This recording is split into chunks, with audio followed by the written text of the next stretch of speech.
Super Bowl edition! Welcome to On the Field with Bierman. Super Bowl coming up in a few days, and as you can tell, I'm very excited. Extremely. Soon to be followed by a very dark depression for a few reasons. And it happens every year. My Knicks stink as usual, so I have nothing to look forward to after football season. The Mets are going to stink as usual, so I got nothing to look forward to after football season. It's going to be a mess. So I have to wait for football to come back. For a very short period of time though, because in case you haven't heard, the world is going to end at the end of this year, as the Mayans predicted, so this is it. This is the last Super Bowl we're ever going to have. Enjoy it while you can, folks, because over and out. Patriots, Giants, last Super Bowl ever, 46. Here we go. I'm here to break it down for you. I'm going to give you my prediction at the end of the show, but let's start off immediately with the game.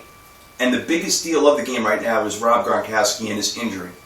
There's no question he's an extreme factor for the Patriots. He's had a big year. He broke all sorts of records. Over 1,300 yards, 17 touchdowns at the tight end position. That's like wide receiver numbers. So you got him. He's hurt. Didn't have a walking boot on at media day the other day, so that's a really good sign. So maybe things are going to be all right with him. I guarantee he's going to play. I mean, how effective he's going to be is another story, but just for the fact that he's going to be out there is a big deal for the Patriots because you have to pay attention to him if you're the Giants. I mean, you can't miss him. The guy's tremendous. You know, he's like Goliath out there, 6'6" or whatever. He weighs 1,042 pounds, so he's huge.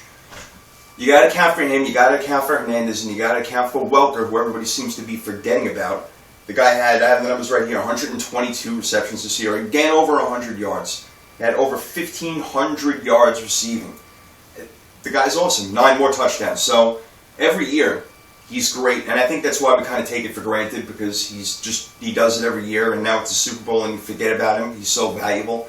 You look at those three guys; they're extremely legit guys to throw to. They all work the middle of the field, and that's where they can hurt the Giants and exploit them. I've said before, I believe that the Giants' key to the game is obviously their defensive line, but it can't be neutralized, the pass rush, by throwing quick passes over the middle, hitting Hernandez, Welker, Gronkowski, like I say, getting the ball out in less than 2 seconds. And they do that. And they keep the clock going. They'll go the no huddle and they'll control the middle of the field. And I think the Patriots will do that.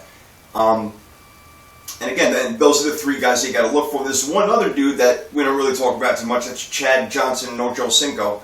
And there's reason not to talk about him. 15 catches the entire year, 32 targets, 1 touchdown against the Broncos. So there's not much to talk about, but he is there, and he will probably suit up for the game, given the fact that the Patriots really don't have too many outside threats. You want to talk about Deion Branch or whatever, but he's going to probably suit up. What can he do? We'll see. The Giants aren't great in the secondary. They can be burnt down the field. We'll see what happens with that. They can run the ball a little bit, the Patriots. Ben Jarvis, Green Ellis has shown something. They're not really built on the run, but they can do it. Especially against the Giants. Again, they really don't have a great defense. They got a good line. They don't play well against the pass, but they really don't defend that well against the run. They have their moments. So, we'll see how that breaks down. But getting into, the big guys, it's Tom Brady, it's Bill Belichick. They're in their 5th Super Bowl together. This is the Patriots' 7th as an organization in total. And now these two guys are going for their 4th ring as a pair, and that puts them in the elite company. Belichick will be next to Chuck Noll. Brady will be next to Montana and Bradshaw. Elite. 4 rings. What else can you say? That puts you in top 5 basically automatically. Brady is an incredible player, over 5,000 yards this year. He broke Dan Marino's record as well as Drew Brees. 39 touchdowns. The guy's a machine. He's great. So you look for him to be extremely effective in this game. He's got a lot riding on it. It's a revenge factor. He's got that on his mind. They're not saying it, because they play their cool. That's what the Patriots do, and I'm fine with that. But Belichick and Brady want to get back at the Giants. Not only for the 2007 season and stopping their run, but beating them on their own home turf earlier this year. In a game where Hakeem Nicks and Ahmad Bradshaw didn't even play him. So they want it bad. So they're looking to put themselves into, again, the elite immortality of all time. Let's see what they can do.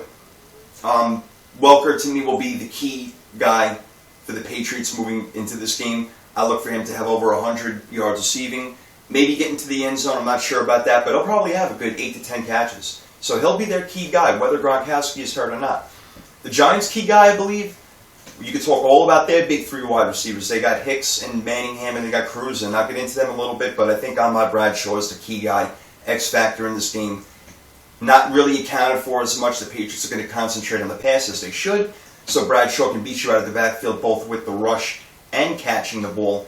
He's that good of a player, that good of an athlete. He can make something out of nothing, as he showed against Green Bay before the Hail Mary at halftime, or, running from sideline to sideline and picking up over 20 yards. So he's a big-time player and also a forgotten player. You talk about Welker being a forgotten player. Ahmad Bradshaw is kind of forgotten for the Giants. Eli Manning, what can you say? Big-time year. I'm still not putting him in that elite category. In a year where everybody threw for over 40 touchdowns and 5,000 yards, he had 29 touchdowns and 16 picks. Yeah, that's a good year overall, but in a year where people are breaking records left and right, I'm not sure. And I need to see more out of him. I really do. He's been too inconsistent over the years. He's only been to the playoffs 3 times since he got in the league 7 years ago. He's had 2 great runs, obviously, but again, it's the consistency I need to see out of him. I think he will play well. I think he'll throw a pick. I think he won't have his best game, and he'll have to, rely on his receivers making plays for him down the field, which they can, because again, the Patriots, you talk about the Giants not having a good secondary, the Patriots have an even weaker secondary. When you're putting Julian Edelman back there, no offense, but it's not your position. I'm sorry, but they got problems back there. So the Giants should be able to pass the ball also. They'll both be able to score. They should both be in the 20s, probably mid to upper 20s at the end of this game. That's kind of what I'm thinking. Then you you talk about, obviously, Brady and Belichick. How about Coughlin and Manning? Coughlin going for his second ring, Eli going for his second ring. That's, elite status also. Immortal status is 4 with Brady and Belichick, but you're pretty elite when you have 2 rings as a quarterback and as a coach. That's big-time action right there. So, lots riding on the line for them. We'll see what the Giants' defensive line can do. Like I say, I think that they'll be neutralized because the Patriots will get the ball out quick and run a little bit and, get the Giants thinking, maybe we shouldn't rush, maybe we shouldn't blitz, which they don't do that much, but people are really sleeping on the Patriots right now. It doesn't make much sense to me as they went 13-3 this season. They haven't lost in 10 games. They're an awesome team with awesome players and an awesome coach and an unbelievable quarterback. I like the Pats in this game. The world has taken the Giants. I get it. They're hot coming into. They've beaten a lot of big teams. They beat the Packers on the road. They beat the 49ers on the road. They've won their past 5 games, and Eli's playing great, and the Giants' defense has woken up, and they shut down Julio Jones, and they shut down Roddy White against Atlanta, and, Greg Jennings didn't do much, and Jordy Nelson didn't do much against the Packers. So, they've done a good job. I think the Patriots are primed, ready, revenge. They want it. Rock and roll time. I think they want their 4th ring. Brady and Belichick, obviously, I know they want their 4th ring, but I think that they're going to do everything in their power and more to execute to the best of their ability, not turn the ball over, control it, and play solid enough defense where everybody's got this defense like they're the worst in the league. They're not. I'm sorry, guys. They finished in the middle of the pack in points. Yeah, they gave up a bunch of yards, no doubt. But you don't lose with yardage on the scoreboard. It's about how many points you score and how many points the other team has. And 13 out of 16 times in the regular season, and both times in the postseason, they've had more points than the other team. So that's all that matters, all right?